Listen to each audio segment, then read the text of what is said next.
Welcome to my channel Go Sleep History. Next.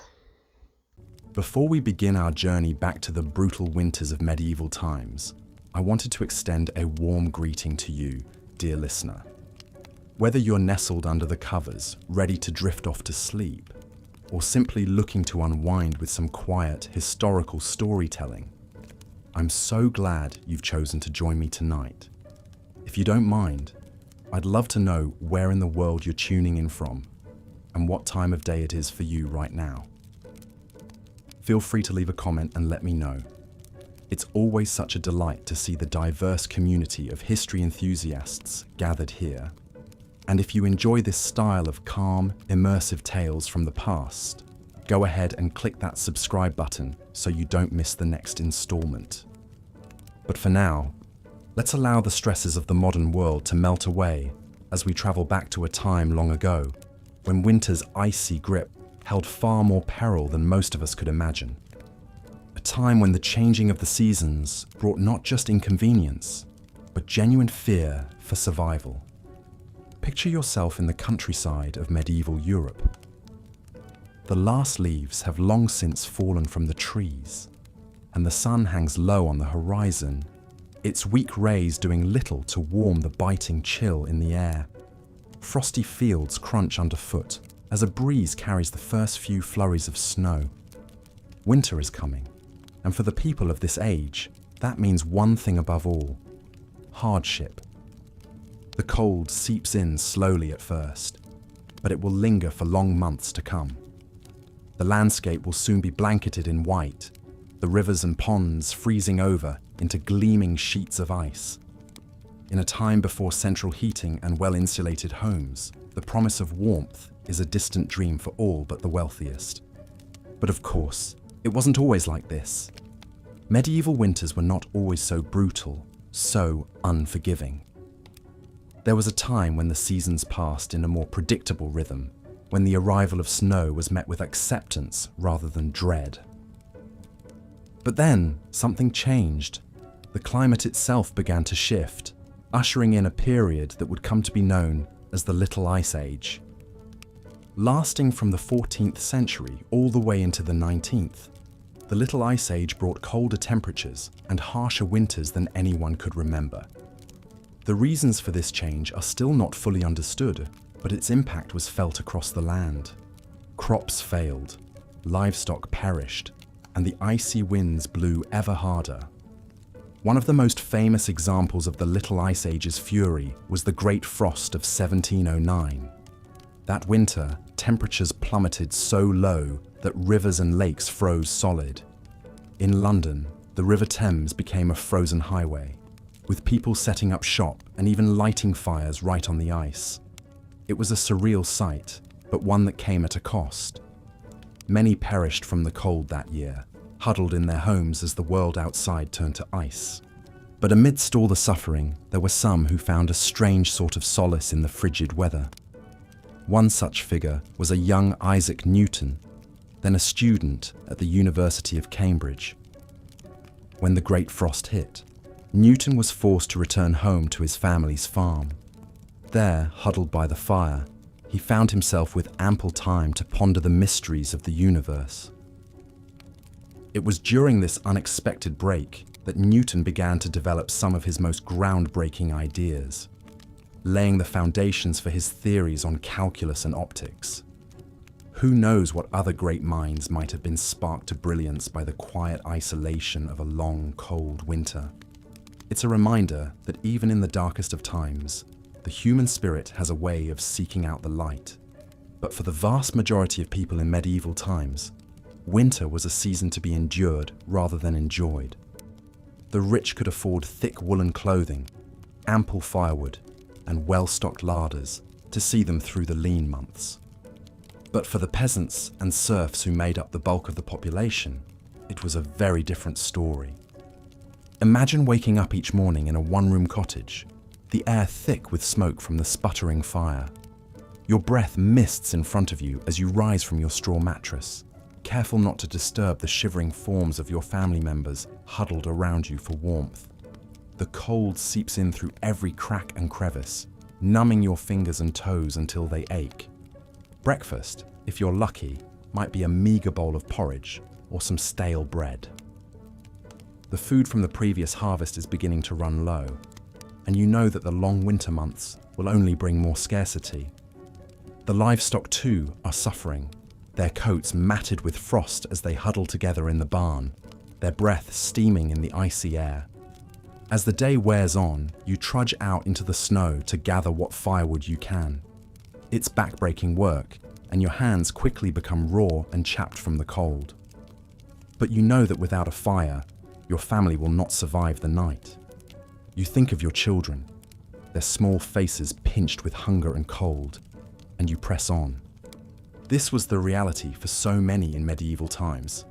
A constant battle against the elements, a fight for survival that consumed every waking hour. And yet, even in the face of such hardship, there were moments of resilience and even joy to be found. You see, the medieval world was one deeply attuned to the rhythms of nature.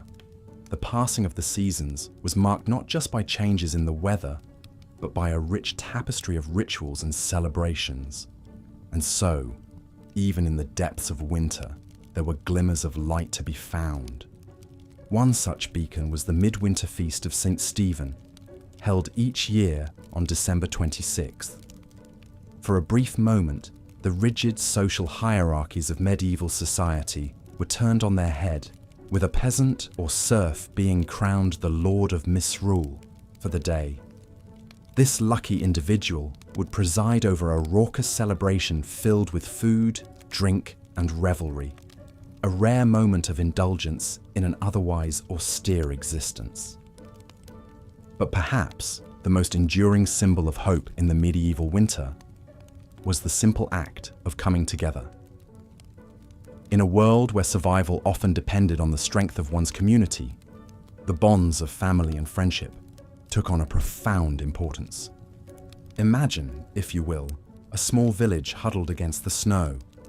The smoke from the chimneys mingles with the leaden sky, a sign of life amidst the barren landscape.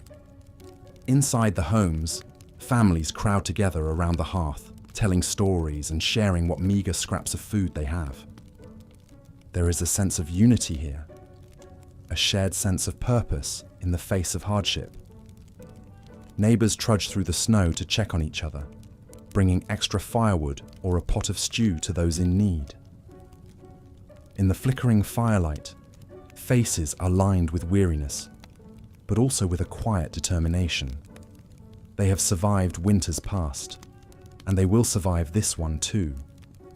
And so the long, cold months march on, the snow piling higher and the ice growing thicker with each passing day.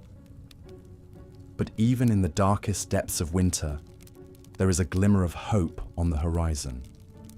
For the people of medieval times knew that no matter how brutal the season, spring would come again.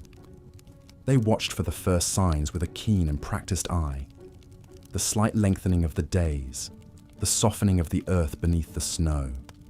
And when at last the thaw began, it was celebrated with a joy and reverence that we can scarcely imagine today. Plough Monday marked the official end of the winter season, a day when work in the fields could begin anew. The ploughs that had lain idle for so long were brought out and blessed in elaborate ceremonies, a symbol of the renewed cycle of life. As the first furrows were cut into the earth, there was a palpable sense of relief and gratitude in the air.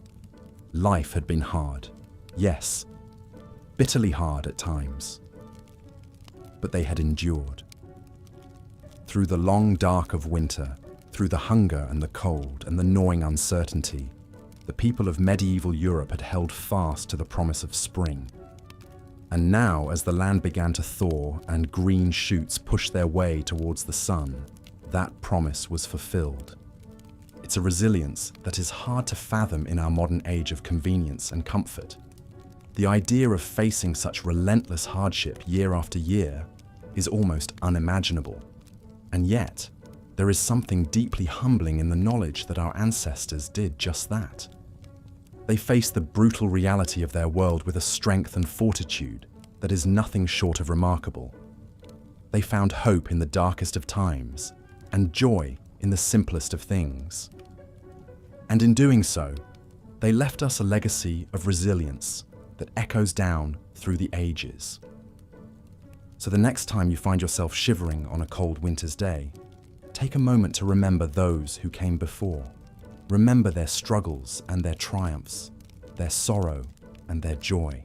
And above all, remember the unbreakable human spirit that carried them through even the harshest of winters. Because in the end, that is perhaps the greatest lesson we can learn from the medieval world. That no matter how dark the night or how cold the wind, the promise of spring is always waiting just around the corner. And with that, dear listener, we come to the end of our journey through the brutal winters of medieval Europe. I hope that these tales of hardship and resilience have brought a new perspective to your own experiences of the season. May you always find warmth and comfort in the bonds of family and community, just as our ancestors did so long ago. And may the promise of spring light your way through even the coldest of nights. Thank you for joining me on this cozy corner of history. And remember, if you enjoyed our time together tonight, I'd love it if you'd subscribe and share these stories with a friend. There are so many more fascinating tales to explore together. But for now, I'll bid you a fond good night. Stay warm, stay safe, and I'll see you next time for another journey into the past. Sweet dreams. As the brutal conditions of winter tightened their icy grip on medieval society, even the most privileged were not immune to the season's merciless onslaught. In drafty, primitive castles ill-equipped for the harshest months, royal households faced a formidable challenge in staving off the biting cold and keeping the court adequately provisioned. The logistics of maintaining a royal residence during winter were nothing short of staggering. Thank you.